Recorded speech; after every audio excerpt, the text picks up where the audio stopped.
Bonjour à tous. J'espère que vous allez bien, que vous avez passé une bonne journée hier, une bonne soirée pour ceux qui étaient là et que vous êtes en pleine forme ce matin. Pas comme moi. On est ravis de vous accueillir pour la deuxième partie des rencontres. Bon, t'as des petits yeux aussi, hein, tu rigoles, mais tes petits yeux, ils sont pas plus gros que les miens. Hein. Il se moque de moi. Non, mais... Il me connaît pas. Donc on va, je sais pas si vous vous souvenez, mais les rencontres étaient divisées en deux axes principaux. Donc hier, on a abordé l'axe premier qui était, j'ai un trou de mémoire, l'approche didactique.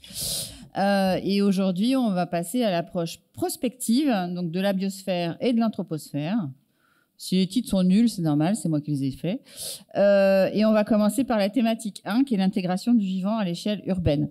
Donc comme hier, on a choisi de faire présenter les intervenants par des membres de l'équipe qui a préparé les rencontres. Donc on va commencer par Ossine Aliwan. Je ne sais pas si tu avais prévu de te présenter. De présenter ou présenter ? Te présenter.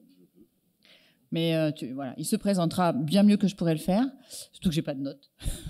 Et puis ensuite, on va alterner entre enseignants, étudiants, et à la fin, on finira enseignants et étudiants pour présenter la partie élargir la réflexion. On a gardé exactement le même schéma qu'hier. Le repas est prévu à 13h de mémoire.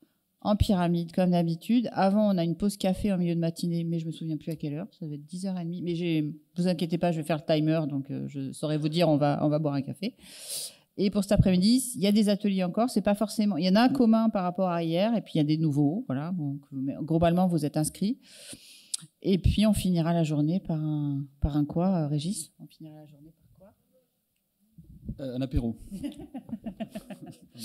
Et alors, alors, on veut pas les appeler grands témoins. Je me souviens plus quel nom on avait trouvé à la place. Ouais, merci Damien. Bah, l'autre témoin naïf. Enfin naïf. Ouais. Enfin bon. Madame Larère nous dira tout à l'heure si elle est d'accord pour ce terme. Hein. Ouais, plutôt témoin, voilà. Malheureusement, Madame Catherine Larère a pas pu venir. Elle avait prévu d'être là. Hein. Elle avait son hôtel, son train, tout ça, et il lui a annoncé que son train était annulé et que tous les autres trains étaient complets. Donc, elle a quand même tenu à participer et elle sera avec nous en visio toute la matinée. Et évidemment, on a toujours nos camarades de la Réunion qui sont là avec nous.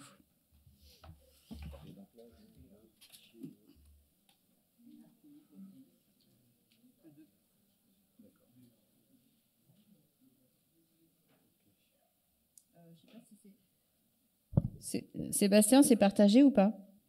Tu vois le... Ok. Très bien. Donc, en attendant que Eric Albisser s'installe, je me présente rapidement. Je m'appelle Ossine Aliwan Cho. Je suis architecte et urbaniste de formation et maître de conférence dans le champ Ville et Territoire à l'École d'architecture et de paysage de Bordeaux. Juste deux mots pour ne pas prendre trop de temps par rapport à ce qui a été déjà dit tout à l'heure. Les trois thématiques cette thématique d'intégration du vivant à l'échelle urbaine pose une question cruciale, qui est celle de penser les milieux urbains comme des milieux vivants, traversés par des rythmes, des formes de vie et des manières d'habiter humaines et non humaines, qui cohabitent parfois sans se rencontrer, dans des environnements souvent transformés par la main de l'homme, sans égard pour les autres vivants. Les trois interventions vont aller au-delà du simple constat de ces disjonctions. Elles vont donner chacune à sa manière à voir des tentatives pour reposer, réparer ou réaccorder des territoires avec ceux et celles qui les habitent, humains comme non humains. Donc ce sera à Eric de commencer cette série de présentations. Vous êtes architecte urbaniste et enseignant à l'ENSA Strasbourg, dans le champ TPCAU. Vous y développez une pédagogie de projet ancrée dans la complexité des milieux habités, en lien notamment avec les transitions écologiques. Et puis je vous laisse... Merci. C'est pas moi qui ai écrit ça, c'est à peu près... C'est toi, merci. C'est valorisant. Donc, bonjour. Merci aux organisateurs d'avoir choisi de m'avoir sélectionné. Alors j'ai un peu bêtement, au mois de mars, pas compris que c'était 10 minutes, et du coup j'ai un peu élagué à la fin, et j'espère que ma restructuration sera quand même cohérente. Ensuite, je ne vais pas vraiment vous ménager, parce qu'il reste quand même il y a une diapo toutes les 10 secondes, mais il y a très peu de mots. Et puis j'espère donc que ce sera compréhensible. En fait, la thématique, donc il y a dans le poster, c'est peut-être mieux expliqué de manière plus posée que le discours que j'aurai. L'idée, c'était, depuis plusieurs années, j'ai développé dans l'enseignement une espèce de recherche informelle, mais avec les étudiants, sur ces questions de comment faire percoler, pénétrer la trame verte dans les tissus minéraux imperméables. Et donc, c'est ce que je vais vous présenter, une espèce de synthèse très rapide. Voilà, je crois que j'ai dit ça. De toute façon, en 10 minutes, on oublie plein de trucs, hein, ça c'est sûr. Bon, je vais très vite. Hein. J'ai enlevé plein de références aussi. J'ai gardé celle-ci de ce bouquin fantastique, là, qui est sorti il y a une dizaine d'années. Donc en fait, il y a bien sûr tout un tas d'échanges. On avait hier Hervé, l'enseignant ici, a fait sur la formation sur les sols, enfin exactement expliqué toute cette alchimie multiscalaire de tous ces échanges. Il y a un truc extrêmement important pour moi de travailler en couple, les choses, parce que les trames vertes, on a l'habitude de les voir en plan. Il s'avère, quand on les regarde en couple, elles ne sont pas aussi évidentes que ça dans l'urbanisme, enfin, appelons ça opératoire, ou opérationnel ou autre. Et donc, en fait, depuis quelques années, il y a cette conscience des systèmes racinaires, de l'humus. Mais pourtant, je vois encore beaucoup de couples qui tiennent sur un fil blanc et on ne voit rien en dessous. Donc ça, c'est quand même un truc qui m'inquiète et que j'ai essayé dans ma pédagogie de développer. Là, un très beau travail de la AA de 3 étudiants chinois qui ont travaillé justement sur cette strate de l'humus, le premier mètre, on va dire. J'ai fait un mix. Hein, en tout cas, bon, il y a un truc emmerdant là-haut, c'est qu'on ne voit pas les titres. Pardon pour le gros mot, parce que c'est enregistré. Enfin bref, vous le savez, je ne vais pas insister là-dessus, il y a plein d'infos. Je ne suis pas biologiste, mais bon, il y a tous les transferts, nutriments, reproduction, recyclage, enfin tout ça a d'une grande importance, voire même fondamentale. Là aussi, je vais très vite, il y a les bestioles. J'ai beaucoup apprécié le bouquin de Donna Haraway, Vivre avec le trouble, qui parle des bestioles sont déjà des grandes victimes réchauffement climatique. Enfin, il y a tout c'est à peu près comme ce qui peut se passer dans la bande de Gaza, mais c'est dans nos forêts. Et alors, il y a ce truc assez bizarre, c'est qu'on n'a pas l'habitude de représenter ces objets techniques très, très épais, très complexes, que sont les routes. On parle de mobilité, puis on dessine un trait sur le plan ou deux. Alors qu'en réalité, j'ai fait une petite recherche, là, enfin rapide. 40 à 70, enfin les routes, ça représente de 40 plus 30, de 60, non 20, de 50 à 1 cm à 1 m 30 à peu près sur la nature de la route, plus un tas de réseaux. Donc bon, impact, plus une espèce d'obsession du maillage. Enfin, moi aussi j'adore Manhattan, la tram, enfin c'est évident, c'est Hippodamos, enfin sauf qu'il y a une espèce d'obsession du maillage et de l'îlot, toujours dans une civilisation de voitures. Mais bon, il y a même cette image fantastique, je ne sais pas si vous la connaissez, j'ai découverte dans le bouquin Les Voies de Eric Alonso, qui est un super livre aussi.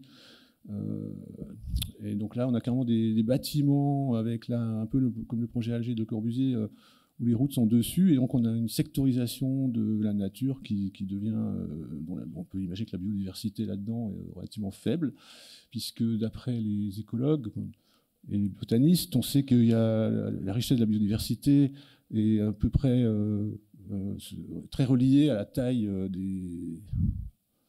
des patchs, enfin des morceaux. Alors, en termes de pédagogie, absolument concevoir, de toute façon, en couple, avec un arboretum local. On ne peut plus, je pense, travailler autrement, sinon on est dans le fictif.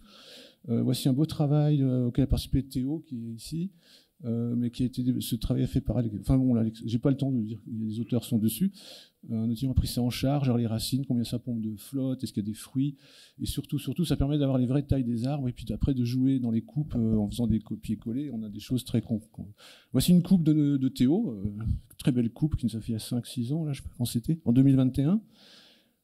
La phréatique à Strasbourg. Hein, donc, alors vous voyez les coupes du haut, par contre, tu as vu Théo, les coupes du haut sont complètement débiles, hein, parce qu'il n'y a pas... Mais ne serait-ce que le boulevard, en réalité, il y a tout un tas de trucs en dessous. Bon, alors du coup, je me suis permis pour cette présentation de rajouter l'impact construit, artefact, et on se rend compte que l'humus y passe. Alors je suis remonté jusqu'à mon diplôme, en fait, pour l'émaillage, il faut que je donne un petit peu de crédit scientifique à tout ça. En 93, je fais mon diplôme. Pour faire un projet sur Strasbourg, je suis remonté jusqu'à l'échelle européenne. Ça, c'est les villes, les grands réseaux maillés. Vous voyez, le cristallaire est assez incroyable. Enfin, il y a vraiment des logiques quand la géographie ne trouble pas trop. Donc, c'est les villes de plus de 20 000 habitants. On peut faire des tas de manips marrantes. On peut sortir des images de Mickey Mouse si on veut. Mais en fait, là, c'est vrai. Enfin, j'ai pas mis les plus dingues, vu que surtout il y a que 10 minutes. Travail sur Strasbourg et son bassin avec les forêts, l'eau, etc. Je vite, hein, en plus, si vous voulez, je vends le PowerPoint pour pas très cher à la sortie. Et donc là, c'est tous les tissus qui concernent les bâtiments, les villes. Bon, on voit, ça c'est quand c'est construit, c'est les routes. Donc concentrique, radial, le ring de Strasbourg, assez rigolo parce que c'est une espèce de nano de 8, parce qu'il y a le Rhin qui complexifie la radioconcentricité. Un travail. Alors l'étalement urbain est forcément aussi en jeu dans l'affaire. Donc morphogénèse, on voit la ville, le tissu actuel, les différentes étapes de la ville, grâce à nos amis allemands qui ont investi pas mal d'argent. On a eu Strasbourg a pu se développer. C'était quand même encore le Reich, hein, c'était encore des gentils Allemands à l'époque, comme un peu aujourd'hui ils sont revenus. Non, il y a aucun. Strasbourg est quand même une ville qui, sans les Allemands, ne serait pas ce qu'elle est. Du coup, j'avais pris conscience de ce que j'ai appelé le projet. Ça, c'est le scénario pavillonnaire. Donc, en fait, la nature se retrouve prise dans des poches, et en fait, il y a une continuité urbaine de lotissement, spéculation, etc. Et en fait, voilà l'image que quand j'avais fait mon diplôme, qui m'inquiétait. Donc, avec les réseaux, donc expansion transfrontalière, et je me suis rendu compte, là, récemment, que j'avais déjà mis des trames vertes à l'époque. Je me suis dit, tiens, c'est bizarre, j'avais oublié. Et puis, une projection de ville, je la ferai plus de la même façon aujourd'hui. Ben voilà, disons que ce que je faisais il y a 30 ans. Ensuite, j'ai eu la chance vraiment de participer à une recherche pire en bioflux avec Philippe Volosine, qui était là hier, vous vous souvenez, qui a relancé sur les boîtes noires. Et Aline y a participé à distance, on ne s'était pas croisés à l'époque. Et en fait, finalement, en fait, la question, c'est les aménités qui sont provoquées par les trames vertes, la présence des trames naturantes sur des attracteurs et des marqueurs dans l'espace urbain. Et ça a été ensuite implémenté sur Haute-Pierre, qui est aussi un maillage. C'est là qu'on retombe sur la question des mailles, sachant que ça, c'est arrivé après, parce qu'il fallait des vrais sites aux chercheurs. Mais avant, avec les étudiants, on avait travaillé sur des projets. Et c'est là qu'est apparu ces super îlots, ces très grands îlots. Je vais être très vite, je ne sais pas si on a le temps là, sur le diapo, mais en tout cas, vous voyez des boucles. Comment faire cohabiter trames vertes et trames urbaines bon, ça, c'est le nord de Strasbourg, hein, c'est un truc qui fait 1,5 km là. Et en fait, la référence, c'était quand même Chandigard, 400 mètres sur 800 mètres, des trames vertes, le long de la rivière. À Fribourg, on n'est pas loin de cet écoquartier. En Allemagne, il y a très peu d'écoquartiers. Enfin, on parle de Fribourg, mais c'est un peu une exception aussi. On gare sa bagnole. Si on a un truc à déposer, on peut aller dans la boucle et on regare sa voiture dans le placard à chaussures, à l'entrée, enfin le placard à voiture, etc. Et à Strasbourg aussi, ça s'est mis en place des boucles pour rentrer dans le centre et en ressortir. On ne pouvait plus traverser le centre. Et ça, c'était quelque chose qui m'avait vraiment frappé. Et du coup, j'avais monté ce modèle de travail pédagogique, de matrice, aussi avec cette idée de layers de Jan McHarg, qui a travaillé qui travaillait avec ses couches à l'époque à la main, hein, des calques. Je vais vite, hein, il y en a eu 160. Voilà, donc avec des résultats, il y a 10 000 habitants au kilomètre carré quand même, hein, avec des trames vertes, des jardins, etc. Avec tout un tas de problématiques de densification progressive, enfin de parties des villes, de la vraie ville, on va dire, de l'urbain, comme on aime aussi, et puis de la campagne, enfin une espèce de... Je vais vite là parce qu'il y a trop à dire. Voici un cœur d'îlot. Les arbres sont un peu petits, mais bon, enfin ils sont pas assez, il n'y en a pas assez. Mais moi aussi j'ai mis beaucoup de temps au fur et à mesure des années à comprendre ce qu'il fallait faire. Là il y en a un qui est un peu plus poilu, là qui est un peu plus touffu, qui est sympa. Et vraiment, je salue les étudiants qui ont travaillé, que vraiment, c'est eux qui ont fait le travail. Hein. Ensuite, il y avait le problème du dogmatisme du modèle, donc il fallait de toute façon adapter sur la géographie. Donc en fait, j'ai un peu secoué le dessin là. Bon, quelques références. La ville creuse, c'est assez dingue parce que c'est un système de transport en commun, c'est 4 km. Mais bon, c'est un peu bon. Orthopole, c'est excellent. Ça, c'est très dur à trouver, ce bouquin, il est dans les bibliothèques, dans les caves. Mais bon, il y a cette espèce de ville continue aussi avec des îles. Hein. Alors, par contre, il y a des parkings souterrains. La voiture, c'est quand même encore très, très techno. Teamix, hein, qui essaie vous connaissez, je pense, Teamix. Hein, sinon, jeunes gens, il faut vraiment regarder ces architectes. C'est un peu dur ici, mais c'est des modèles justement de villes qui rayonnent dans des trams. Donc, adaptation, là, par contre, un peu violente dans une campagne. Il me reste combien, là? Ah ouais, oh là. Bon, alors j'ai très vite, je les fais à toute vitesse, je ne les commande pas. Dans la campagne, non, mais j'arrive à la conclusion, c'est pas possible, zéro, c'est pas possible. Bon, on en parlera tout à l'heure. Bon, un centre de principe, parce que la question c'est faire ville. Voilà. Ah ben j'arriverai. T'es sûr que c'est zéro, là? La question c'est de faire ville, quoi. Comment on peut faire des villes contemporaines avec la proxémie, le sentiment urbain? Donc, imbrication, je vais être trop vite, hein, tant pis. C'est incroyable, ce zéro. En tout cas, le message, c'est quoi? Il faut mixer maillage réticulaire et arborescence. Parce que c'est là le problème. Et ça, je pense que c'est à faire dans l'urbanisme. Dès que l'étudiant sort de l'école, il faut absolument insister, se bagarrer pour ça. Parce que c'est ce qui permet, comme on le voit sur les dessins ici, ça permet vraiment d'interpénétrer complètement la trame du vivant avec la trame minérale. On peut le faire dans tout un tas de situations, je passe, hein, du coup, je vais arriver à la fin. Des techniques de parkway pour les conflits. Allons-y pour faire des ponts. Quand il y a une rivière, on fait un pont. Pourquoi on ne ferait pas un pont quand il y a une forêt à protéger? C'est vrai, alors qu'on dépense tellement d'argent sur un tas de trucs bizarres.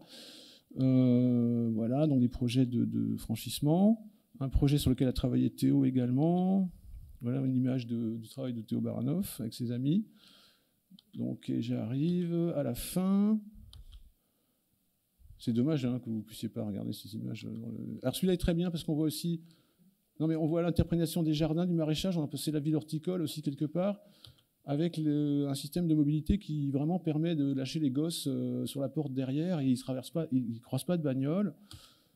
Par contre, c'est un peu, tout ça me semble un peu quand même du capital. Enfin, le résultat est quand même pas encore tout à fait satisfaisant, parce que bon, on travaille pour qui, pourquoi, est-ce qu'il y aura encore des bagnoles, bon, donc l'idée c'est quand même de dire, on peut déjà faire, quand on fait la ville sur elle-même, là c'est la conclusion et quelques images. Voilà, dernier projet que j'ai fait cette année, enfin qu'ont fait les étudiants cette année. Vous voyez, comparez, vous voyez le maillage, la rocade ici a été carrément virée. Il y a un boulevard qui a été mis. Renforcé. Et là, il y a deux entrées, donc en fait, une coupure, et la forêt du Rhin peut pénétrer dans la zone. Voilà, et là, il y a les parkings avec, et c'est les parkings silos réversibles qui permettront aussi de dégager toute cette incroyable place que prennent les stationnements. Et ma conclusion, elle est aussi sur le poster, c'est que bon, ok, on fait tout ça, on travaille, et pendant ce temps, les métaux lourds, les sols, aucun contrôle foncier, les pesticides, le sol est mort, et bon, so what, à quoi ça sert? Enfin, je sais pas trop, voilà, conclusion. Sans vouloir vous casser le moral.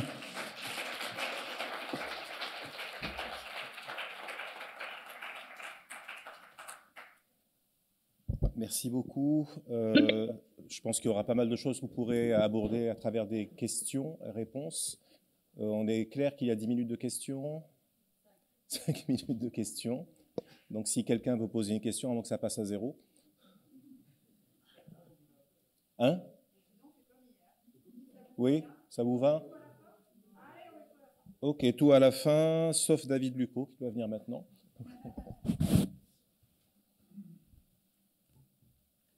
Vous installer. Hop. Je te laisse faire? Ok, très bien.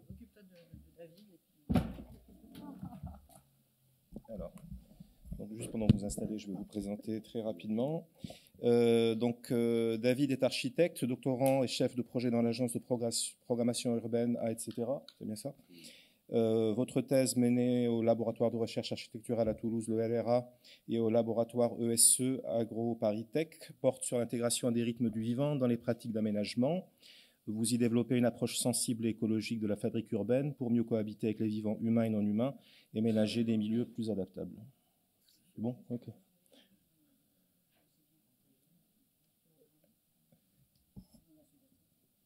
Donc, est-ce que c'est en ligne, hein? Est-ce que c'est bien partagé l'écran? Ok, très bien.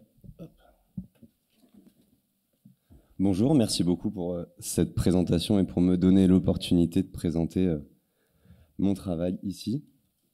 Donc rapidement, d'où je parle, bon, on m'a déjà quand même bien présenté, donc je vais passer assez vite, mais j'ai été formé à l'école de Paris-Val-de-Seine. J'ai fait ensuite un master en écologie, en paysage, parce que les tentatives d'enseigner l'écologie, en tout cas moi que j'ai reçu en architecture, me semblaient un peu limitées. Et j'ai découvert d'autres choses, au moins les fondements de l'écologie, et ça m'a ouvert à plusieurs choses. Un point important, c'était de changer d'échelle et aussi de prendre conscience qu'il n'y a pas seulement la dimension spatiale qui compte dans un projet, mais également la dimension temporelle pour réfléchir à comment est-ce qu'on cohabite et comment est-ce qu'on coexiste. Alors déjà, c'est un sujet qui me semblait très important parce qu'on est dans un contexte d'incertitude qui est structurant avec toutes les crises qu'on connaît, et je ne vais pas les citer pour pas plomber l'ambiance, mais tout simplement qu'il faut réfléchir à comment est-ce qu'on produit une ville qui est capable de s'adapter, qui est flexible, qui est plus poreuse à toutes les dynamiques qui peuvent se développer. Moi, il y a un point de départ dans les écologies qui est important, c'est que il y a un scientifique, Soulet, qui dans les années 80 a dit que la diversité du vivant c'était le bien et l'extinction d'espèces c'était le mal. Et c'est un peu le point de départ de l'écologie, et c'est quelque chose qui n'est pas possible réellement de prouver et qui fait qu'aujourd'hui il y a un peu tous ces discours qui se tirent la bourre entre est-ce qu'il faut finalement tout donner pour préserver une certaine diversité, ou est-ce que finalement l'extinction fait partie de la dynamique du vivant. Et donc moi, c'est un peu dans cette thèse, c'était un peu se dire finalement, on ne peut pas prendre position sur ça, c'est très difficile, mais en tout cas, on sait qu'aujourd'hui, il y a une certaine diversité du vivant et que prendre le risque de faire disparaître cette diversité, c'est prendre le risque de faire disparaître toute notre société. Donc la ville, j'ai entendu beaucoup de choses hier dans les ateliers. C'est certes quelque chose qui a été aménagé par l'humain pour les humains, mais en fait ça agit quand même comme un socio-écosystème puisqu'il y a toujours du vivant en ville au-delà de l'espèce humaine. Donc c'est quelque chose à considérer. Moi dans ma thèse, donc, je m'intéresse essentiellement donc, à cette dimension temporelle et au rythme. Alors la ville c'est certes un milieu anthroporythmé, mais il y a certaines espèces qui s'adaptent à nos rythmes, ou en tout cas qui arrivent à supporter les rythmes un peu effrénés qu'on peut trouver en ville. Donc là, c'est simplement un travail d'un artiste qui a simplement pris une table de tennis de table pour voir tout ce qui s'y passait. Et voilà, montrer qu'il se passe énormément de choses en ville. Et l'urbanisme aujourd'hui, donc moi je travaille dans la programmation urbaine, c'est les phases amont finalement de l'intervention de l'architecture. J'entendais justement qu'il fallait intégrer les écologues dans les travaux avec les architectes. Moi je pense que c'est plutôt en phase amont. Et moi en tout cas dans mon travail de programmation, j'essaie toujours de demander à ce qu'on s'accompagne d'écologues pour faire ce diagnostic en amont et justement de l'intégrer déjà dans le budget de ces études-là. Donc, face à ce dualisme, quand on est face à des maîtrises d'ouvrage, c'est toujours un peu difficile comme je l'entendais hier, de mettre de l'argent pour aménager des choses pour le non-humain, sachant que déjà on n'a pas toujours les moyens d'aménager des choses pour l'espèce humaine. Je fais aussi beaucoup de concertation, et les moyens dans la concertation, c'est un peu limité. Donc comment est-ce que déjà on fait ville ensemble en tant qu'humain, et comment est-ce qu'on arriverait à aller plus loin dans ce travail-là? Donc ma thèse, je la fais avec une entreprise qui s'appelle etc. Et donc, je me suis rendu compte en arrivant dans ce domaine que souvent, la programmation, ça doit mener à un programme qui doit tout cadrer et qui finalement doit laisser assez peu de liberté à ce qui va être fait après.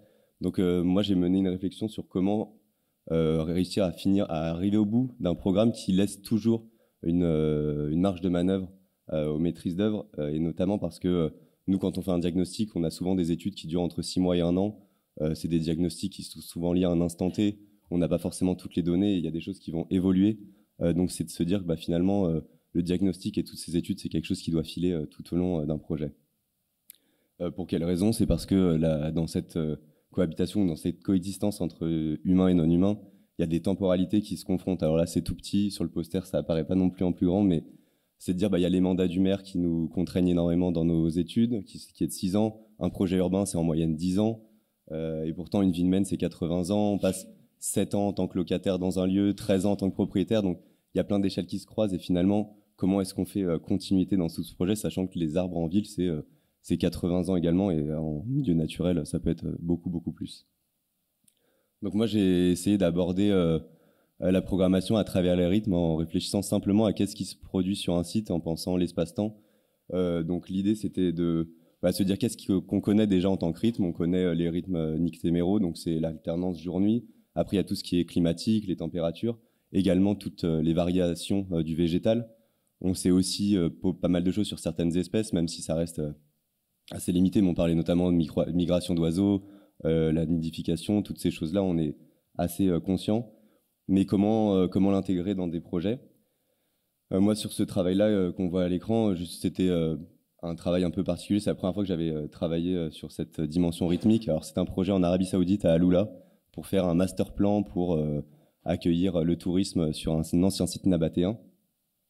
Et plutôt que de proposer quelque chose qui s'intégrait dans cette espèce d'énorme production pour le tourisme, c'était de réfléchir à comment est-ce qu'on se reconnecte justement à ces rythmes qu'avaient les nabatéens, avec le rapport au végétal, aux odeurs, à certains rites pour regarder la lune, les étoiles.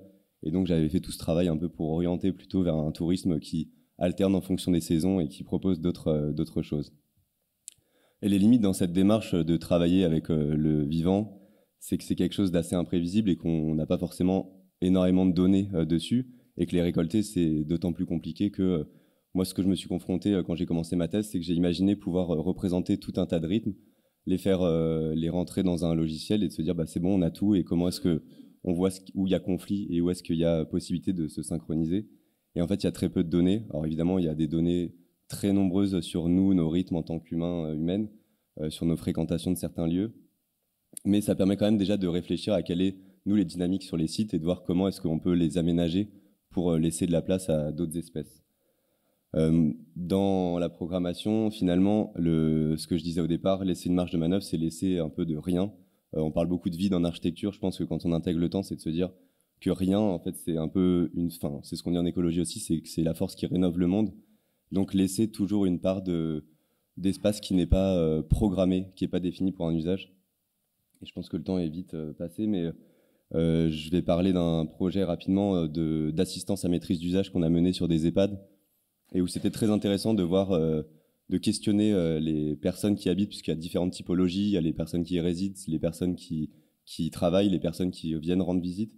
C'était de voir comment tous ces rythmes se croisent dans un lieu, et comment finalement parfois des préjugés qu'on va porter sur rien qu'en tant qu'humain sur d'autres humains peut nous amener à faire certains plans qui finalement étaient retravaillés du fait par exemple que les personnes qui y résident aimaient bien être proches de là où il y avait de l'animation. Par exemple, les parkings, c'est un lieu où il y a de l'animation parce qu'il y a du passage, que ça permet de voir aussi le rythme, parce que quand c'est le week-end, il y a plus de gens qui viennent.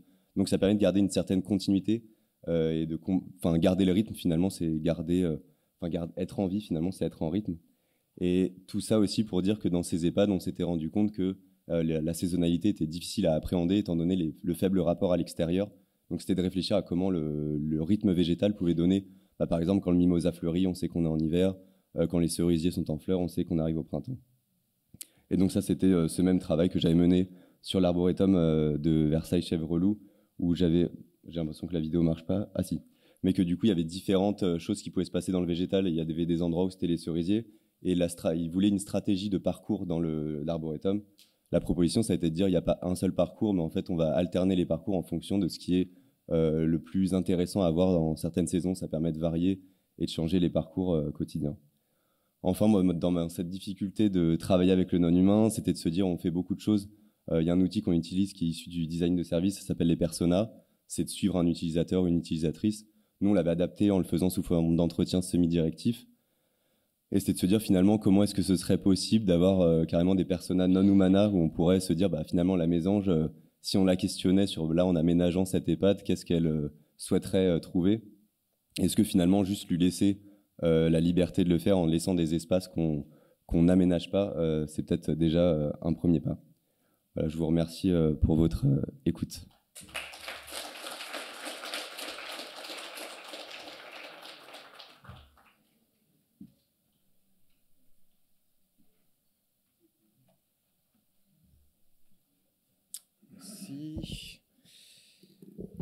L'intervention suivante sera celle de Nicole Mazanares. Vous êtes là? Okay, très bien. Pendant que vous installiez, je vais rapidement en parler. Donc, c'est une intervention que vous portez avec Aline Barlet sur la végétalisation des façades en milieu urbain et leur perception par les habitants de Bordeaux Métropole. Et c'est un travail qui s'appuie sur une enquête donc pour Bordeaux Métropole et sur la métropole, et qui interroge les écarts entre les intentions de ces dispositifs et leur réception. Pour parler rapidement de vous, vous êtes étudiante, et vous me dites hein, si jamais je me suis trompé quelque part, vous êtes étudiante en Master 2 à l'ENSAP, finaliste du concours Saint-Gobain 2024 avec votre projet Ecotone, et vous préparez actuellement votre PFE, votre projet de fin d'études, en vue de l'obtention du diplôme d'architecte. C'est bon? Très bien. Aline Barlet, pour ceux qui ne la connaîtraient pas encore, je pense que ce n'est pas le cas, est maîtresse de conférence à l'ENSA Bordeaux, membre du laboratoire Gréco et spécialiste des ambiances architecturales urbaines. Elle est responsable pédagogique du séminaire Stride et du master ACO. Et elle est chevalière de la Légion d'honneur depuis 2024. Voilà. Et je ne sais pas où elle est. Voilà. OK. Mais écoutez, on vous donne la parole. Allez-y. Vous pouvez le rapprocher. Bonjour. Du coup, oui, comme il a pu énoncer, pour mon travail de mémoire, je suis venue m'intéresser à la végétalisation en milieu urbain et plus précisément sur l'échelle du bâtiment en lui-même et comment elle peut être perçue donc, par les habitants en venant regarder sur la métropole de Bordeaux. Donc, je suis partie du constat, je pense qu'on a pu tous se faire, qu'en ce moment, on a une grande densification qui arrive dans nos milieux urbains et malheureusement, elle amène beaucoup d'effets néfastes, que ce soit l'artificialisation des sols, les pollutions lumineuses, sonores, etc. et qu'elles viennent du coup endommager nos écosystèmes et que tout ça, ça vient être exacerbé par le contexte climatique actuel. Mais on note tout de même, face à ces enjeux, une vraie conscience émergente avec plus en plus d'actions qui sont prises, que ce soit par les citoyennes ou par les métropoles, pour venir revégétaliser nos espaces urbains. Pour faire un petit rappel, donc, le végétal, on a pu prouver ses nombreux bienfaits sur l'espace urbain et sur les citoyens de la ville. En effet, ça vient rafraîchir l'air, ça vient l'épurer. Ça vient travailler aussi sur l'humidité, ça rajoute de la biodiversité en ville et ça vient aussi, beaucoup d'études viennent prouver aussi leurs bienfaits sur l'être humain. Ça peut venir réduire le stress, réduire les moments d'angoisse et ça vient participer au phénomène en fait, d'appartenance aussi en ville et ça peut venir dédramatiser les espaces qu'on peut sentir très denses et on va le voir directement après avec un de mes exemples sur comment ça change la perception du milieu dans lequel on est. Donc là, on a quelques exemples de Bordeaux Métropole, d'actions qui ont pu être faites avec les citoyens ou directement prises par la métropole pour revégétaliser des espaces anciennement minérales. En effet, les façades, elles ne datent pas d'hier. Le fait d'introduire de la végétation directement sur nos bâtiments, ça fait maintenant des années qu'on le fait et elles continuent à évoluer avec le temps. En partant donc, des murs végétales qu'on a un peu plus l'habitude qui viennent directement sur les bâtiments avec des systèmes de feutres ou autres, de par exemple Patrick Blanc, jusqu'à des structures plus ambitieuses qui viennent du coup plutôt avec du 3D, envahir la façade, mais pas de manière directement à s'implanter verticalement dessus,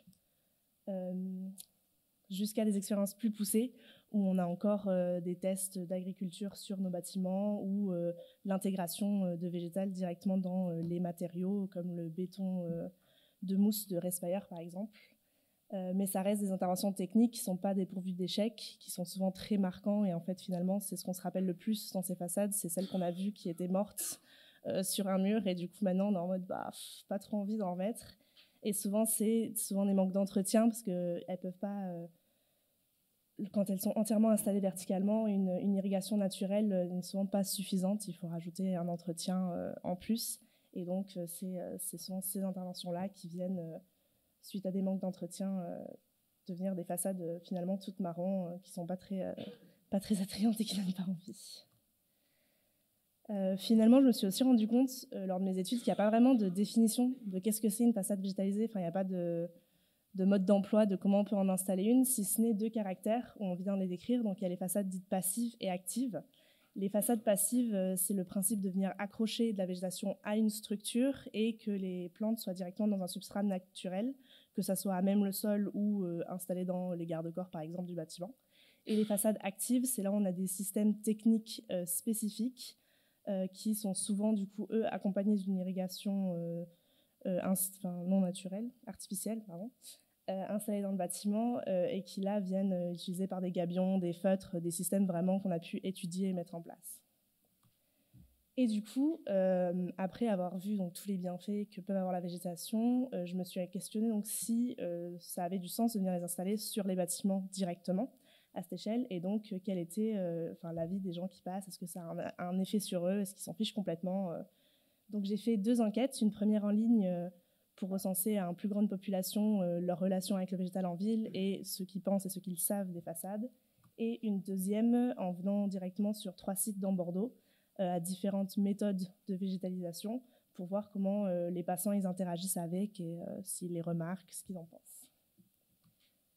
Donc sur les 3 sites, pour les présenter rapidement, le premier il est dans Bordeaux Centre, dans une rue passante à côté de la basilique Saint-Michel.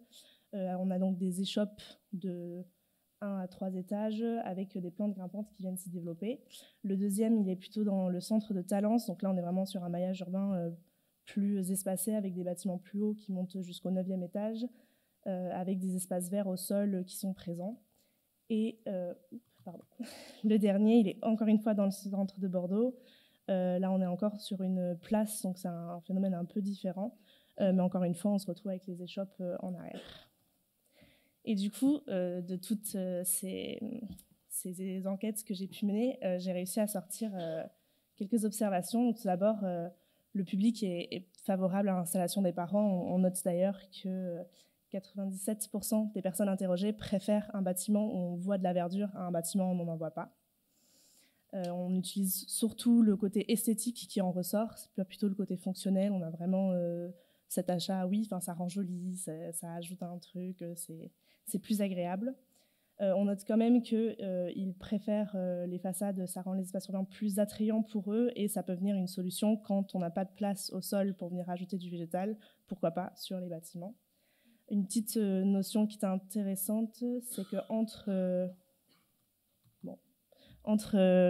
le moment où j'ai pu parler aux personnes devant les façades et où j'ai pu les interroger en ligne, devant les façades, c'est vraiment le côté émotionnel de ce qu'on ressent, ça nous calme, c'est apaisant, c'est tranquillisant qui ressort, alors qu'en ligne, c'est plutôt les résultats des façades qui vont venir revenir, ça rafraîchit l'air, ça ramène de la biodiversité.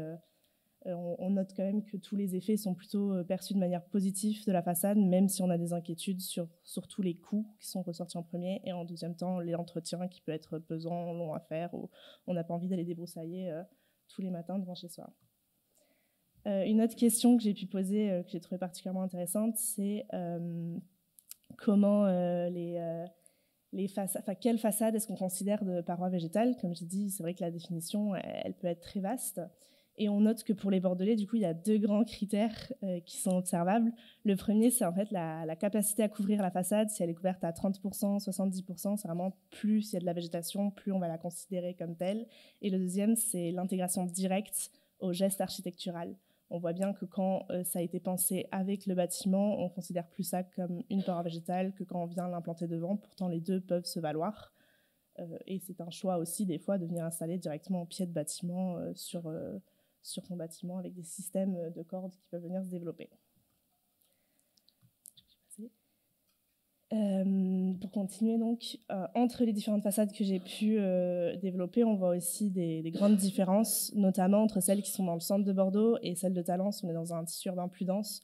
Dans le tissu urbain plus dense, on l'observe même plus en fait. La façade, elle est plus que utilisée pour décrire le bâtiment en lui-même et pas l'ambiance urbaine. On vient s'en servir pour dire le bâtiment, il a l'air moderne, neuf, ça fait nouveau. Mais finalement, dans l'ensemble, puisqu'il y a des arbres autour, il y a des espaces plantés, ça vient pas vraiment directement affecter. Après, ça peut aussi être du fait que c'était au 2e et 3e étage et pas directement en contact avec les passants. Alors que dans le centre de Bordeaux, par exemple, dans la petite ruelle avec les échoppes et les plantes grimpantes, là, ça vient vraiment inviter les gens, des fois même à utiliser cette rue plutôt qu'une autre et à donner cette sentiment de village. Alors pour le coup, on est dans le plein centre de Bordeaux, on n'est pas à la campagne ou ailleurs, mais ça vient dédramatiser le côté dense urbain de la ville, comme on a pu l'observer. Et dans un dernier temps, avec les infrastructures plus importantes, comme au Square Vinet, le mur de Patrick Blanc, là, c'est vraiment le sentiment de dépaysement, d'embellissement de surprenant. Il y a même en fait tous les passants dans la rue, ils vont avoir une interaction directe avec les façades. On va s'arrêter, on va regarder, on va tourner l'œil, on va peut-être même rentrer dans le parc alors que c'était pas du tout prévu. Il y a même toute l'installation dans cet espace qui va venir se tourner vers cette façade alors que c'est un parc pour enfants. Enfin, normalement, on vient, on va sur les jeux, alors que là, tout le monde s'installe devant la façade à deux droits, on va venir la toucher, interagir avec. Finalement, le parc ne sert plus à grand-chose. Bon, après, il a ses défauts aussi, mais vraiment, c'est la façade qui vient prendre le dessus sur le moment urbain quand on arrive à ce niveau. Du coup, tout ça pour dire que quand on vient installer ces façades, ce que j'aurais pu moi en conclure, c'est qu'il faut bien prendre en compte bien sûr le contexte et ce qu'on veut faire ressentir aux gens qui passent. Qu'est-ce que c'est en fait qu'est-ce qu'on veut venir changer dans l'espace urbain? Qu'est-ce qu'on veut venir à capter l'attention? Est-ce que c'est le sentiment de village? Est-ce qu'on veut dédramatiser l'espace dense? Est-ce qu'on veut juste créer des coins de fraîcheur, des moments de pause, capter l'attention? Du coup, comment est-ce qu'on vient les installer en fonction de l'effet qu'on veut percevoir? Si on veut juste qu'ils viennent rendre un côté neuf de nouveauté ou venir vraiment en interaction, changer, venir poser les gens, les installer, les rendre mieux. Merci.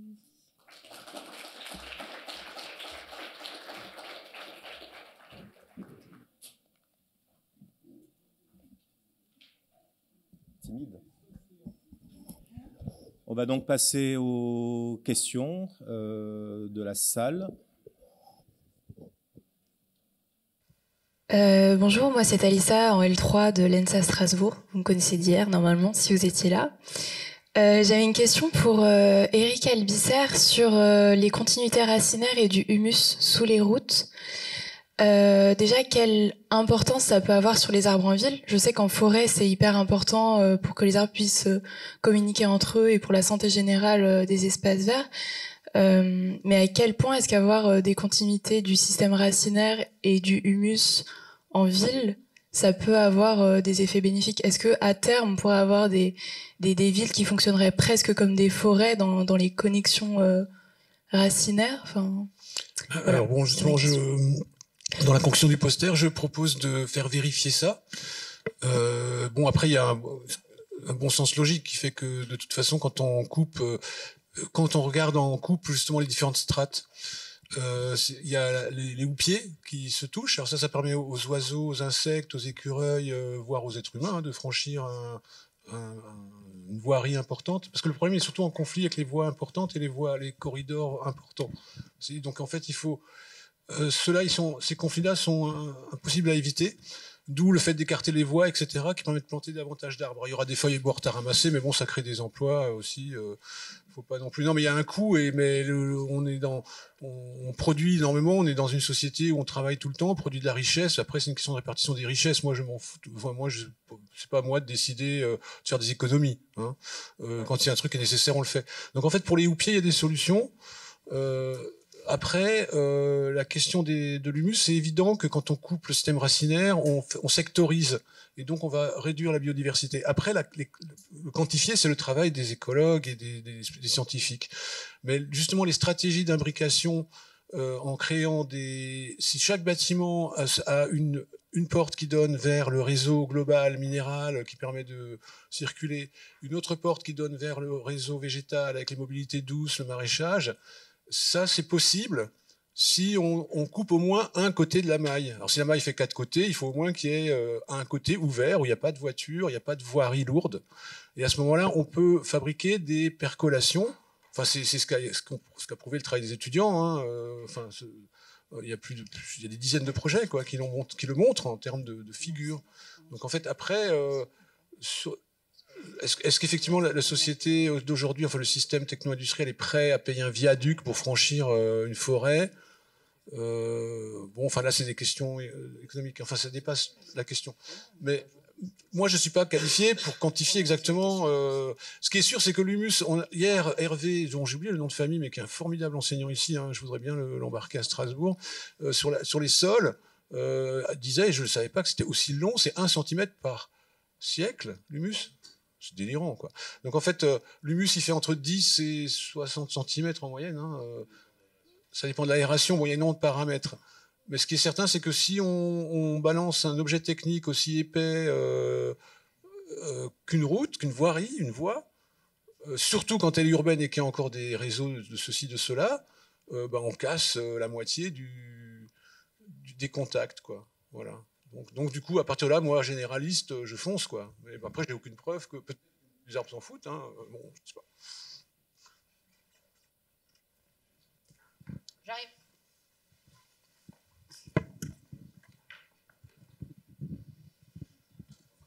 Bonjour, Yannick Offert, je suis architecte et enseignant à l'école d'architecture de Lyon.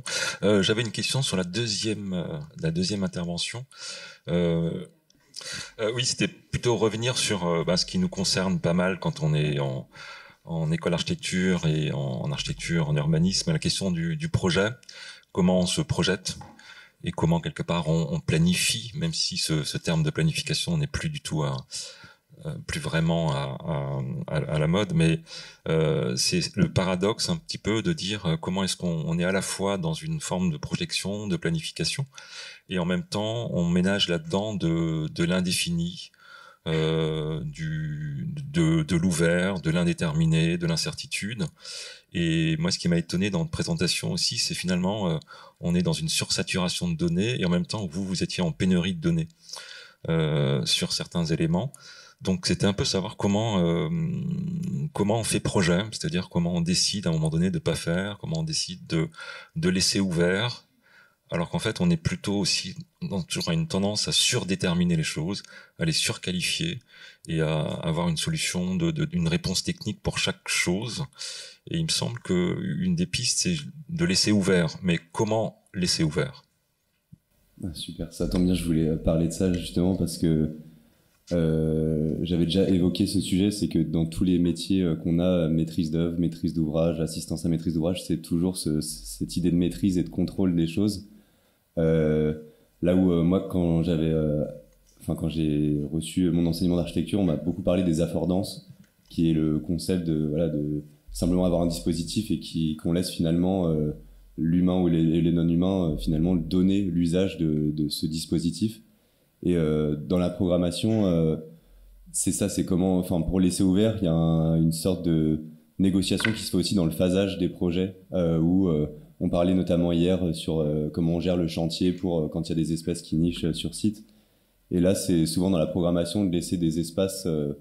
Nous, voilà, c'est vraiment. Avant, on avait un peu le terme politique de dire sanctuaire de nature, où finalement, c'est essentiellement dire on ne fait rien, mais en fait, la réalité, c'est que il y a un truc de gestion, il y a quelque chose qui fait que finalement, ça reste quelque chose qu'on ne laisse pas totalement ouvert. Nous, on travaille beaucoup sur des phases d'urbanisme transitoire, ce qui permet, je trouve, d'avoir un peu cette chose de on ne sait pas tellement, on fait des petites choses légères, on voit comment ça interagit et il y a une forme d'itération. Pour moi, c'est pareil, pour l'instant, ces phases-là, elles n'existent pas totalement puisque l'itération ne se fait pas tellement. Il y a souvent déjà un projet pérenne, on fait une phase d'urbanisme transitoire, il y a le projet qui vient prendre place. Pour moi, il y a un travail. Quand on fait projet, on avance finalement au fur et à mesure de ce qu'on a en échange, en concertation ou des politiques. Mais je pense qu'il y a un travail à faire. Moi, c'est ce que j'aimerais par la suite, c'est travailler sur comment est-ce qu'on repense les temporalités du projet urbain. Finalement, dans ce que je disais au début, c'est pourquoi le diagnostic, avant d'intervenir sur un site, est-ce qu'on ne pourrait pas, déjà quand les maîtrises d'ouvrage envisagent de travailler sur un site, d'avoir déjà un diagnostic qui se fait au moins sur une année, en réfléchissant à la saisonnalité des lieux, voir ce qui s'y passe et finalement déjà définir est-ce qu'il y a vraiment un intérêt à aménager ou est-ce que finalement ce lieu-là présente trop d'intérêt sur d'autres aspects.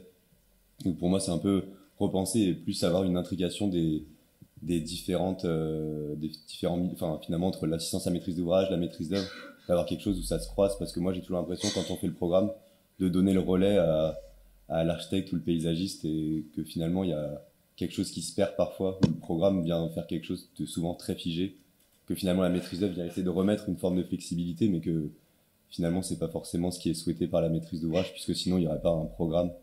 Donc je pense qu'il y a un travail vraiment en profondeur et de changement de paradigme pour arriver à faire un projet où on laisse réellement une part de flexibilité et de place à l'imprévisible.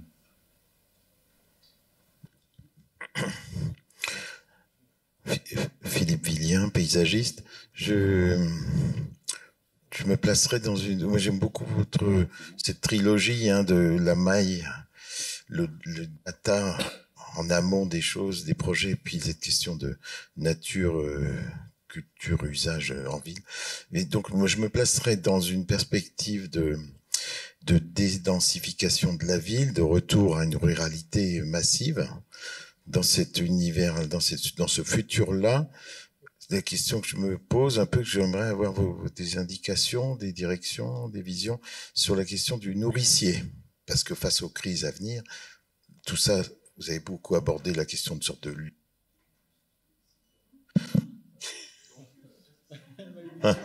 Voilà. Donc, le nourricier dans tout ça, et en quoi ça peut se manger et nous servir aussi à...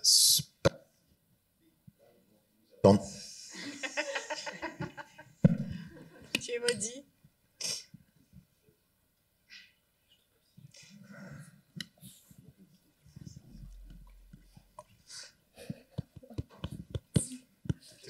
T'es maudit. Non, mais c'est bon. Sécurité alimentaire.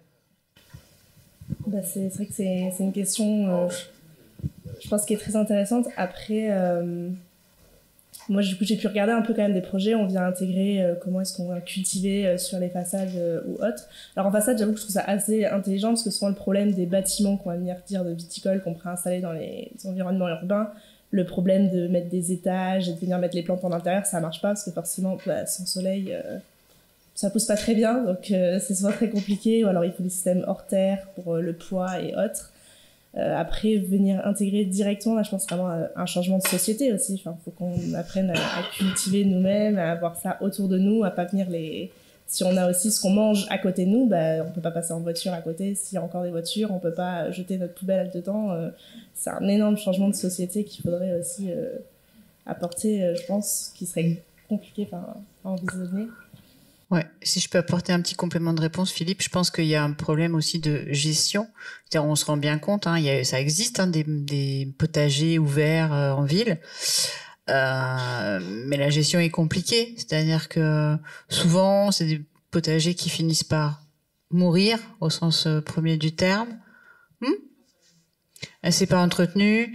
Il y a beaucoup de gens en fait qui prennent sans donner. L'idée du potager comme ça, du nourricier à dispo, c'est que tu donnes pour récupérer, et pour donner aux autres éventuellement, mais tu fais pas pour que les gens se servent et tu gères derrière, quoi. C'est la pollution de l'eau en ville. Oui, aussi. Du saut, c'est ce que Nicole disait, par rapport aux voitures, par rapport à tout ça. Oui.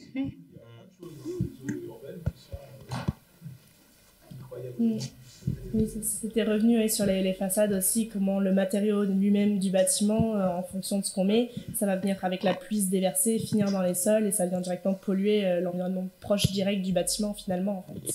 Tout ce qu'on vient mettre sur même le bois, comment on le traite, ça va directement affecter. Même si on peut se dire c'est du bois, c'est super, c'est écologique, mais au final, si on vient mettre un petit traitement pour qu'il garde sa couleur comme on voulait le souhaiter, pour que ce soit joli et hot, ça vient enlever tout l'intérêt d'avoir mis du bois côté écologique. Un tout petit complément pour Philippe, ta question. Dans les exercices super îlots, donc grâce au carré, on peut travailler de façon un peu théorique. On a quantifié, avec les étudiants, on a quantifié le nombre d'arts. On s'était basé sur la ferme de Bec-et-Loing qui affirmait qu'avec entre 10 et 14 arts, tu pouvais créer un emploi et nourrir 14 familles en bio. Ça me semble optimiste. Mais du coup, on s'est rendu compte qu'on arrivait... Bon, après, l'îlot théorique est super dense, mais on arrive à fabriquer que 10% de la nourriture nécessaire. Donc, de toute façon, il faut des ceintures maraîchères. C'est-à-dire que, après, il y a les 4 scénarios de Sébastien, son Marot et son acolyte, là, où il y a sinon la ville, l'infiltration, la ville jadiste, etc. Mais de toute façon, on peut pas, en ville, en principe, ou alors c'est plus de la ville, c'est de la campagne, mais si on veut faire ville, on peut pas nourrir tout le monde avec le maraîchage interne. Donc on reste dans les fameuses ceintures maraîchères. Paris, New York, au 19e, nourrissait toute la ville avec une ceinture maraîchère. C'est quand même ça un peu. Et après, il y a la façon d'imbriquer vers de nouveau pour être en circuit assez court dans la ville, quoi. Mais voilà, en tout cas, ça reste nourrir toute la ville avec une production locale hyper courte, circuit court, c'est un fantasme, un désir qui restera inassouvi, probablement. Ça rejoint un côté assez c'est moi qui parle, coucou Théo.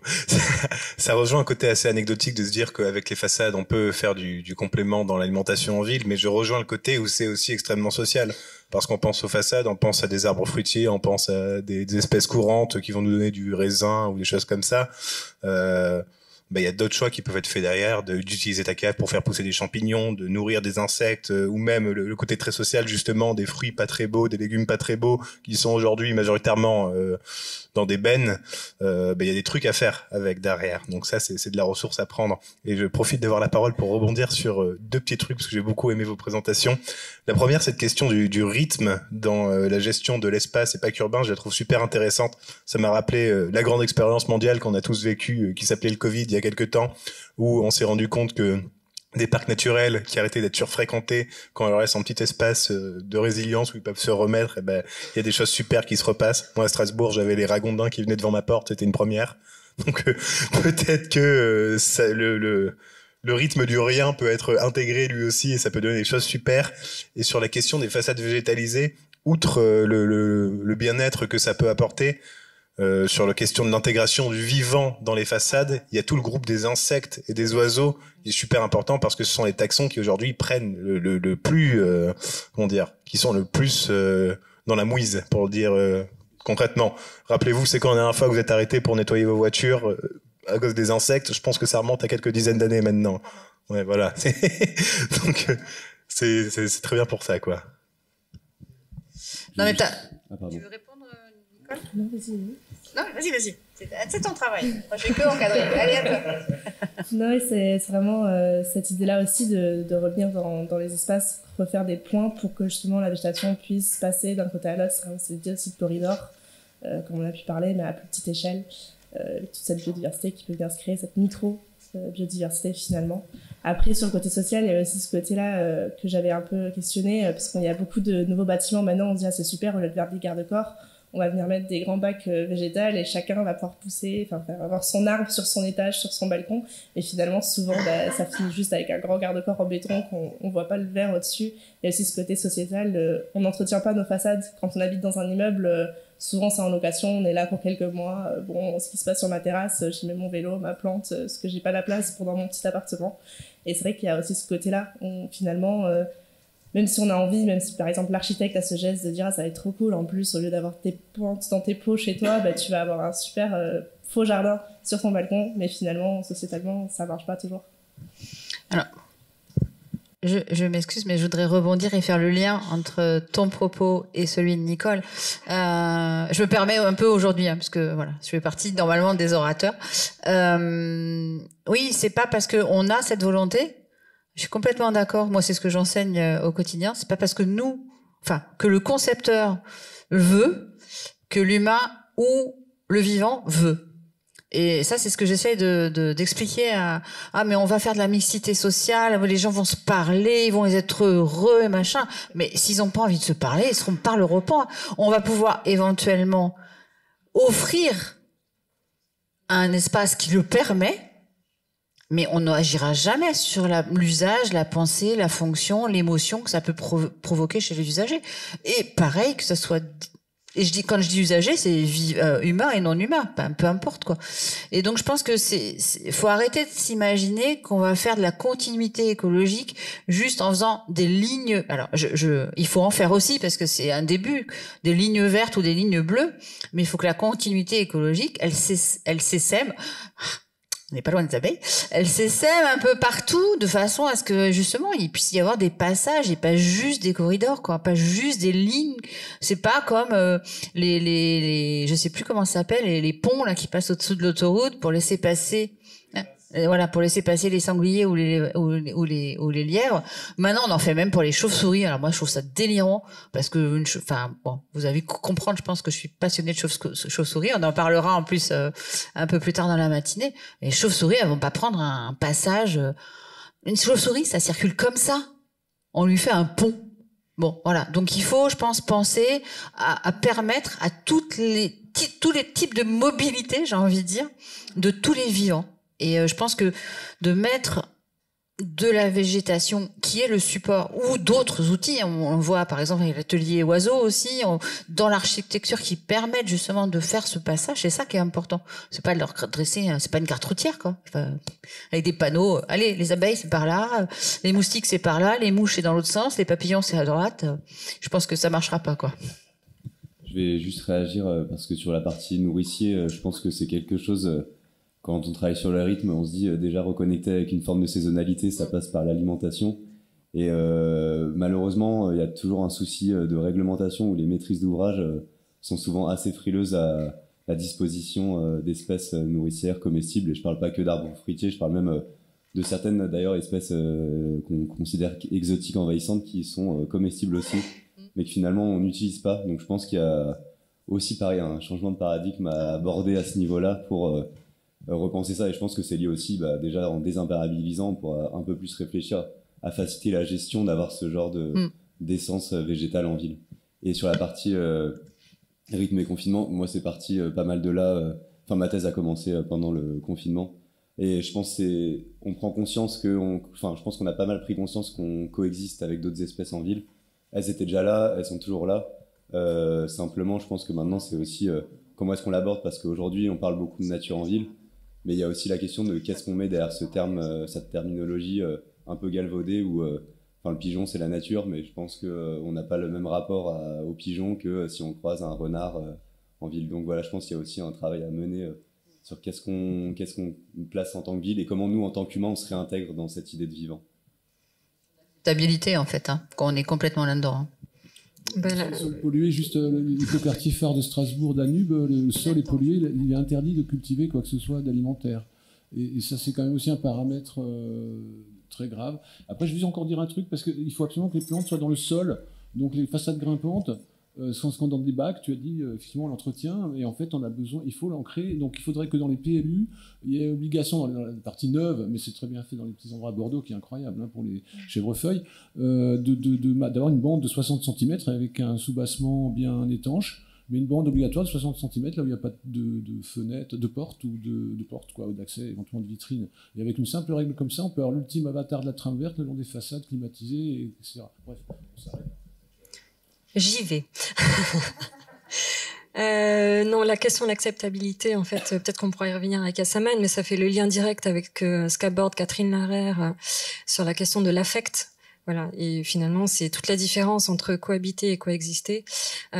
Coexister, ça veut dire qu'on partage un territoire et on se débarrasse de la question de l'affect. Bon, c'était juste une chose, peut-être qu'on pourra revenir là-dessus tout à l'heure. En fait, vos interventions, Nicole et David, je trouve, ont clairement mis en lumière, chacun à sa façon, c'est très, très clairement dit chez David, et c'était plus en filigrane chez Nicole, mais la question finalement des rythmes humains dans la ville, la marche, s'arrêter, s'asseoir, etc. Et finalement, je me disais qu'on a très longtemps en fait aménagé l'espace pour gagner du temps. Est-ce qu'on n'a pas intérêt à aménager le temps pour gagner de l'espace? Et que finalement, vous avez 4 heures. Et non, mais finalement, parce que tu disais, ou vous disiez, David, que voilà, je cherche comment dans un programme sortir de la rigidité et se laisser une marge de manœuvre. Est-ce que l'approche par le temps, justement, c'est pas parce que c'est les cycles de vie, c'est la résonance aussi de cycles de croissance les uns avec les autres. Enfin, je sais pas. Vous vous entendriez très bien avec mon directeur de thèse puisqu'il a écrit ça avec Sylvain Grisot dans Libération. Qui est-il? Luc Wiadzinski. Ah, c'est Luc Wiadzinski, d'accord, très bien. Voilà. Donc du coup, moi au début de ma thèse, ça a été aussi un peu parce qu'on parlait beaucoup de chronotopie. C'est un terme qui est en tout cas maintenant très très en vogue, et c'est un peu abordé sur comment intensifier l'usage. Et je pense qu'il y a un peu, je pense que je me place pas dans le même courant dans le sens où je pense qu'on a déjà beaucoup d'usages, et je pense que chercher encore plus à l'intensifier, en cherchant encore les petits creux qu'on a pour les remplir, en se disant finalement on va encore plus densifier.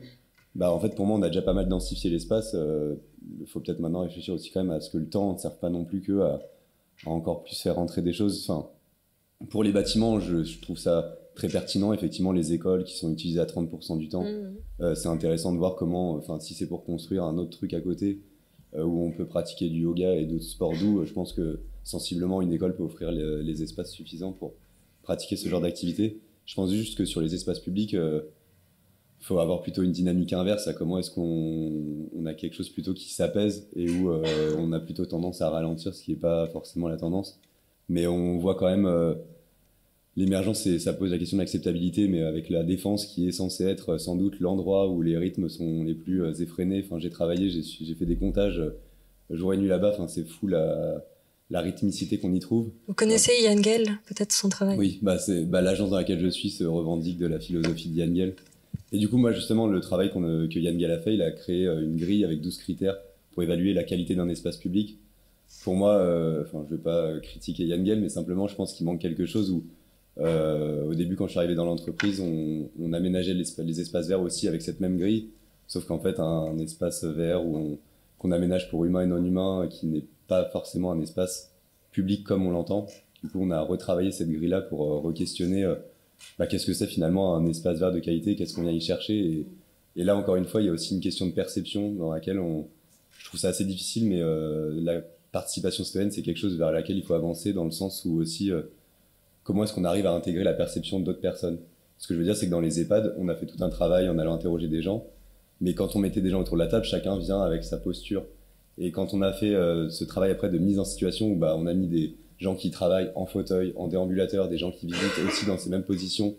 Évidemment, les résidents, c'était compliqué de les mettre dans les positions d'autres personnes, mais simplement, ça a permis de se rendre compte de certaines difficultés que ça pouvait être de se retrouver finalement dans telle chambre, ça met 10 minutes d'aller se restaurer. Enfin, quand on parle de la ville du quart d'heure, je pense que faut un peu réfléchir à comment est-ce qu'on fait en sorte que ce soit la ville du quart d'heure pour tout le monde. Et là, ça pose aussi après la question de comment ça coexiste avec le non-humain. Et d'ailleurs, j'ai bien aimé votre intervention hier parce que je parle beaucoup de cohabitation et finalement, je pense que je vais pas mal re-questionner cette idée de coexistence. Ça me paraît très pertinent. J'ai piqué ça à Catherine Larère.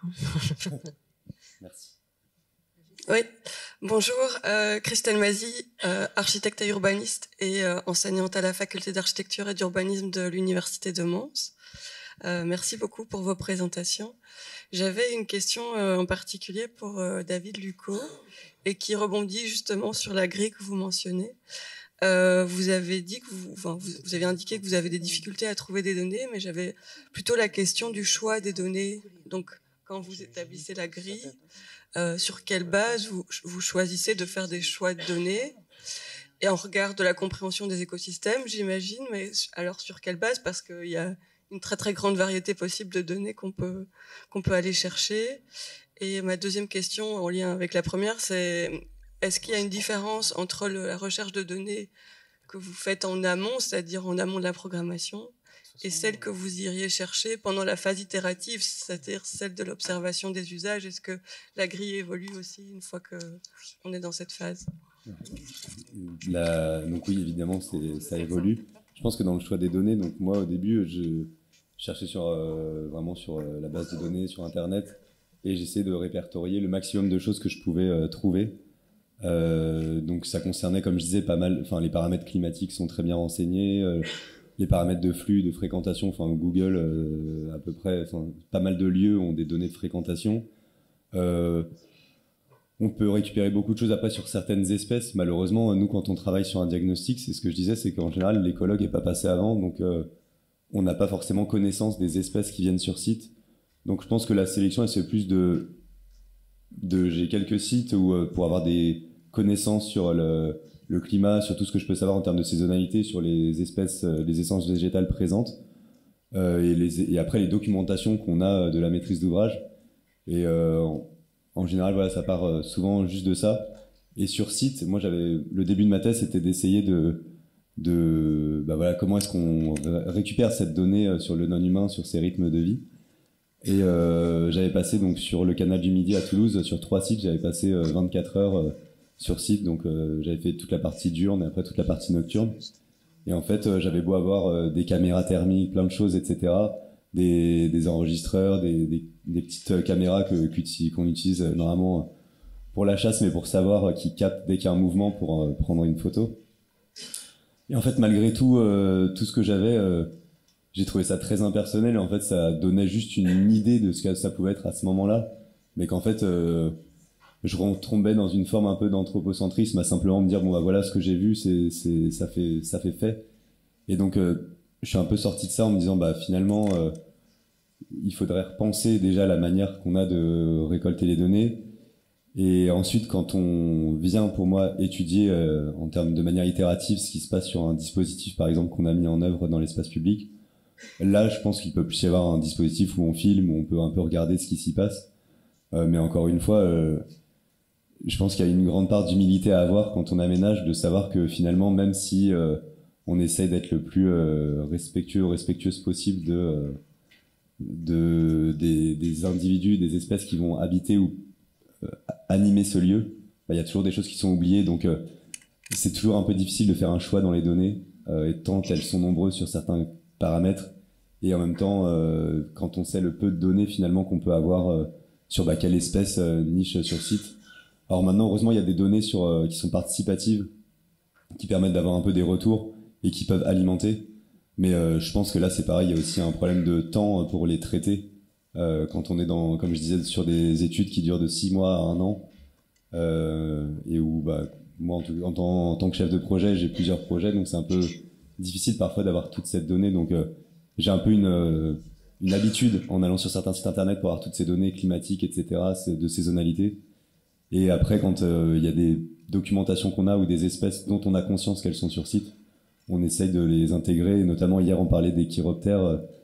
Sur un chantier, on a fait en sorte d'aménager les plages de chantier pour pas nuire au cycle de vie des chiroptères et d'avoir un phasage spatialisé pour éviter d'impacter leur cycle de vie qui était dans un parc et sur un théâtre de verdure. Voilà.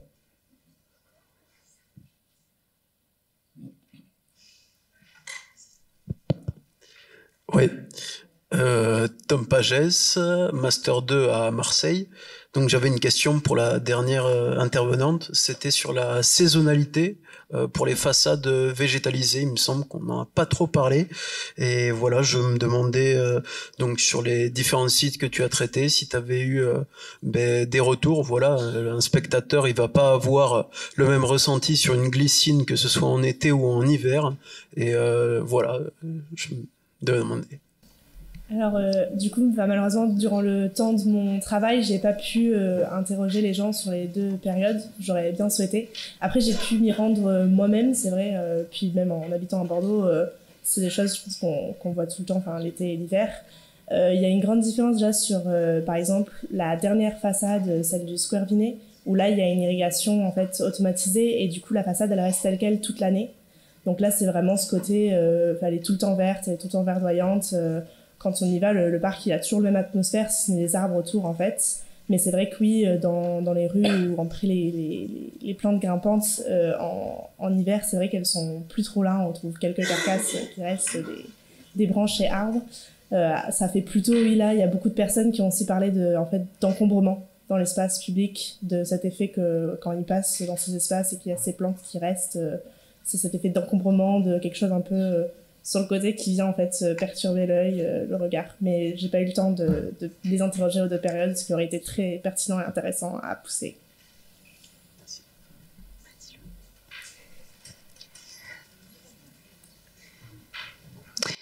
Moi, j'avais un petit peu un ensemble de réactions, donc ça va être un petit peu fouillis. Mais d'abord, sur la question des façades végétalisées, bien sûr, je pense au travail de Delphine Lewandowski. Je sais pas si vous y êtes intéressé, mais elle travaille beaucoup sur la question des façades biodiverses et notamment sur des continuités en fait entre les toitures végétalisées et les sols de pleine terre. Et en gros, sa thèse s'est portée sur le fait d'essayer d'établir en fait des modèles dans plusieurs matériaux de façades végétalisées. Elle appelle ça biodiverse plutôt, qui inclurait en fait des continuités de substrat entre finalement les toitures et le sol. Et je trouvais que c'était vachement intéressant parce que ça permettait de gérer notamment les questions d'eau, d'accueillir beaucoup de vivants, des champignons, d'avoir des continuités de humus aussi. Et voilà, je trouvais que son travail était assez intéressant et j'avais envie de le citer. Aussi, il y avait la question de la culture du propre, sur comment ces façades végétalisées sont reçues. Et j'avais lu une étude sociologique sur le fait que, en fait, certaines personnes, d'avoir des espaces verts sur leur balcon, ça les dérangeait plus qu'autre chose parce que ça attirait des insectes, parce que il y avait des feuilles mortes, enfin toutes ces entre guillemets nuisances qui viennent en fait avec le retour de la nature en ville. Et là-dessus, je suis totalement d'accord sur le fait que on a besoin d'un vrai changement de paradigme sociétal, de rapport envers la nature qui est vraiment essentiel. Et je trouve que en ce sens, votre travail, Monsieur Lucot, est vraiment intéressant parce que réintégrer en fait les rythmes des saisons dans nos quotidiens, de voir en fait ces rythmes-là desquels on est quand même vachement déconnecté aujourd'hui avec les questions de chauffage, d'isolation. On est dans des villes qui sont assez décosmisées, si je peux utiliser les termes d'Augustin Berck. Et je trouve que de réintégrer justement la question des rythmes, etc. en ville, en fait, ça crée un rapport qui est beaucoup plus intime avec les vivants et globalement l'environnement. Et je pense que c'est une piste. Votre travail a l'air super intéressant et je pense que c'est vraiment une piste qui a l'air super. Voilà. Et votre travail me faisait aussi penser. Dernière chose, aux travaux du collectif Stalker sur les cartographies du vide. Et je pense que cette question du vide, c'est hyper intéressant. Ils ont fait, je crois le projet s'appelle le Lago Bulicante, où ils se sont ressaisis d'une friche qui avait été reprise par la nature et ils en ont fait un lieu d'échange, de partage qui était absolument phénoménal. Et je pense que cette question du laisser-faire et de la friche en ville, ça a un potentiel qui est immense parce que vous avez totalement raison sur la question de l'humidité. Je pense, à mon humble avis, que on peut pas tout savoir, on peut pas tout contrôler et on aura toujours une partie de choses qu'on ne sait pas et donc de laisser faire. Je trouve que c'est une approche qui est super. Donc beau travail. Nous sommes des humains, nous sommes imprévisibles. Le vivant est imprévisible, donc forcément qu'il faut. Je vous laisse répondre. Le vivant est imprévisible et je pense que c'est le point de départ de mon travail de thèse. Et effectivement, je reprends parce que vous parlez de la culture du propre. Je pense que c'est un peu ce à quoi on se confronte quand on parle de nature en ville. Moi, j'ai fait une participation citoyenne où on devait aménager un parc. Généralement, aménager un parc, c'est plutôt, programmer un parc, c'est plutôt chouette parce que, c'est quand même un espace assez cool qu'on fait en ville. Et pourtant, je pensais pas, mais en participation citoyenne, c'est une nuisance, un parc, pour pas mal de personnes. Parce qu'avoir un parc à côté de chez soi, c'est pas forcément souhaitable, alors que nous, on se basait sur les chiffres de l'OMS qui préconisent un parc à 5 minutes à pied de chaque individu humain. Et finalement, il y a eu un travail de sensibilisation à dire que c'était pas que des moustiques, c'était pas que oui, mais on met des grenouilles pour qu'il y ait plus de moustiques ou je sais pas quoi, et les grenouilles ça fait du bruit. Enfin bref, c'était un cycle un peu sans fin. Et on rencontre les mêmes choses, je pense. Là, en travaillant sur une zone commerciale où juste mettre des arbres, c'est les feuilles qui tombent en hiver sur les voitures, la sève qui coule en été sur les voitures, c'est quand même chiant. Donc du coup, c'est vrai que parfois il y a un gros travail de sensibilisation et le rythme, c'est aussi une manière de dire qu'on peut aménager un endroit d'une certaine manière et après que ça passe à un autre endroit, et en fait de faire qu'un lieu ne vive pas que d'une seule et unique manière dans son intégralité, mais qu'on crée à chaque fois des petits sous-espaces qui viennent un peu alterner. Mais ça reste un début de travail. Je pense qu'il y aura beaucoup de choses. Il y a beaucoup de personnes qui travaillent maintenant sur les rythmes et cette idée de laisser faire ou même de laisser être, ça pose beaucoup de questions, même si finalement c'est assez difficile parce que quand on a un projet, aller dire à une maîtrise d'ouvrage, finalement on va juste ne rien faire. C'est souvent assez difficile parce qu'il y a beaucoup d'autres paramètres qui entrent en jeu, économiques, politiques. Et donc, faut réussir par la sensibilisation à montrer l'intérêt parfois de ne pas intervenir et des messages que ça peut envoyer aussi, parce que parfois il n'y a pas forcément nécessité de faire quelque chose. Je vous propose qu'on aille boire un petit café, faire une petite pause, aller nous rafraîchir un peu les neurones, ou les réchauffer, parce que du café. On va remercier effectivement nos 3 intervenants, Ossine pour avoir animé cette première partie de matinée. Et si je peux me permettre un mot de conclusion en tant que co-auteur, je m'autorise. Hier, j'ai pas trop parlé, mais aujourd'hui un peu plus. Je pense que le changement de paradigme, il doit être global si on veut arriver à quelque chose, et c'est bien ça le problème, c'est que pour le moment, c'est pas dans les esprits, quoi. Donc, on rame. Bon café!